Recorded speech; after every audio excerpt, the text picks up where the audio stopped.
Time for sound design. From the snippet you just heard, I'm going to explain how I created the kind of glitchy effects. And it started with a sample from this record, Piombo, Italian crime soundtracks from the years of lead 1973-1981.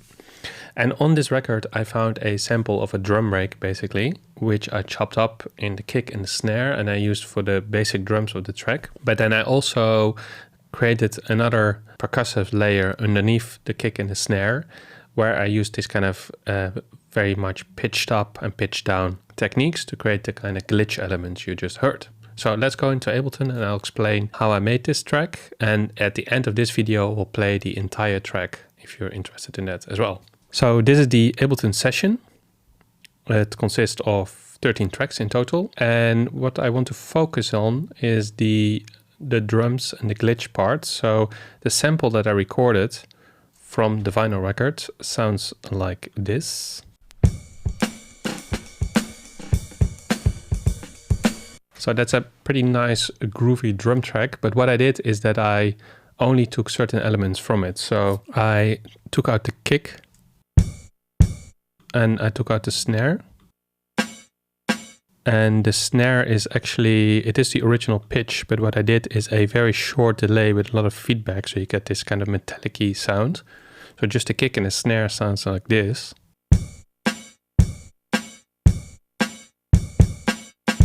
So that together is very basic, and you kind of miss the whole groove that was in the original sample. So what I wanted to do is to create another track where I use the same drums, but in a different way. So what I did here on track 9, as you can see. So if I mute the kick and the snare, it sounds like this.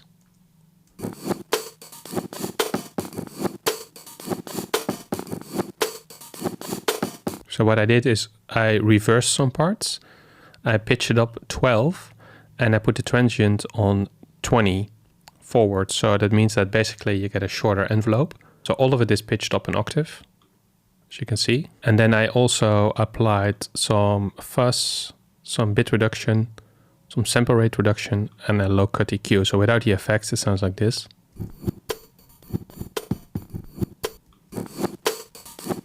And then together with the kick and snare,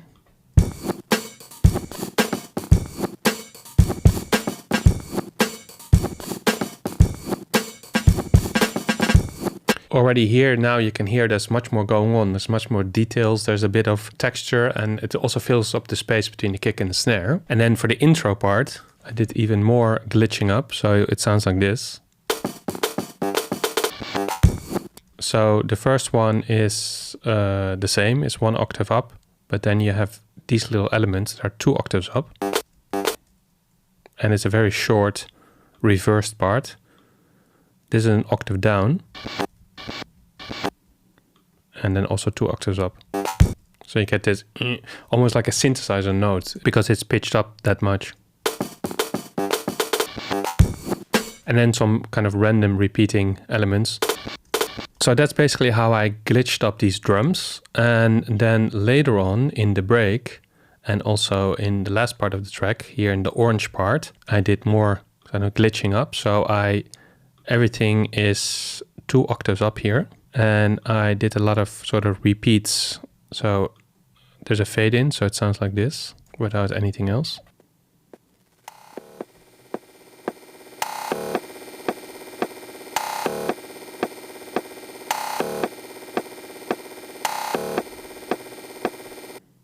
So I'm pretty sure actually here I also stretched it. Let me check.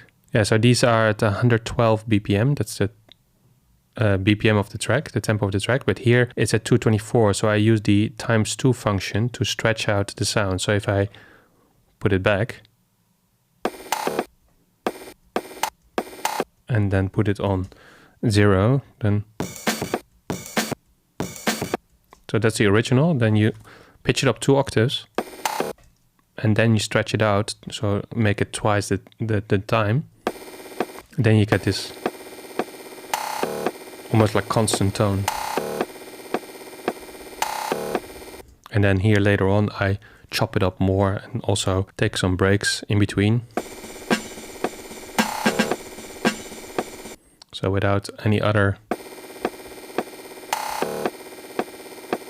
And then the snare is the same, so it's the original snare. But the kick I have replaced. So what I did with the kick, I looped the tail of the kick, and it sounds like this. So it's basically just a hi-hat, and then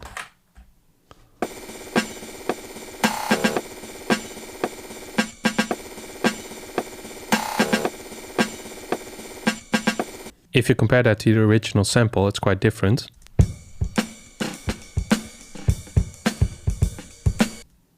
And then what you have here .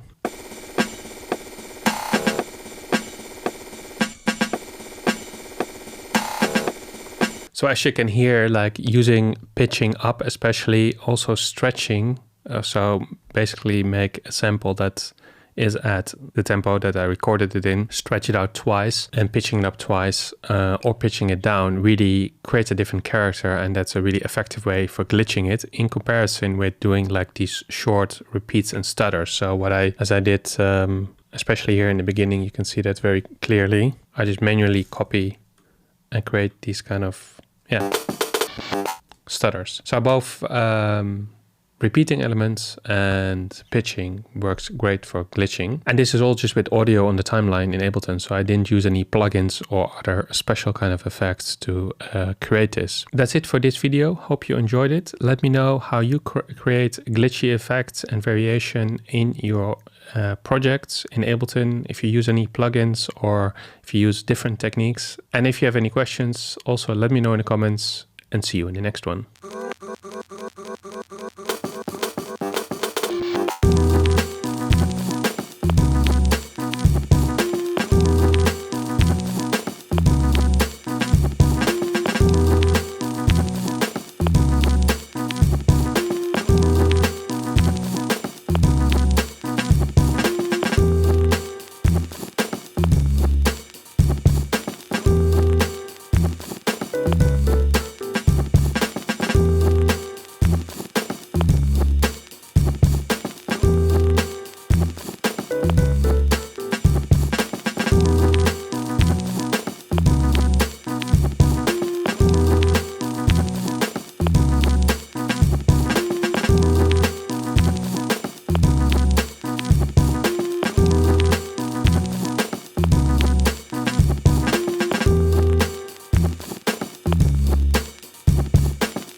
Oh.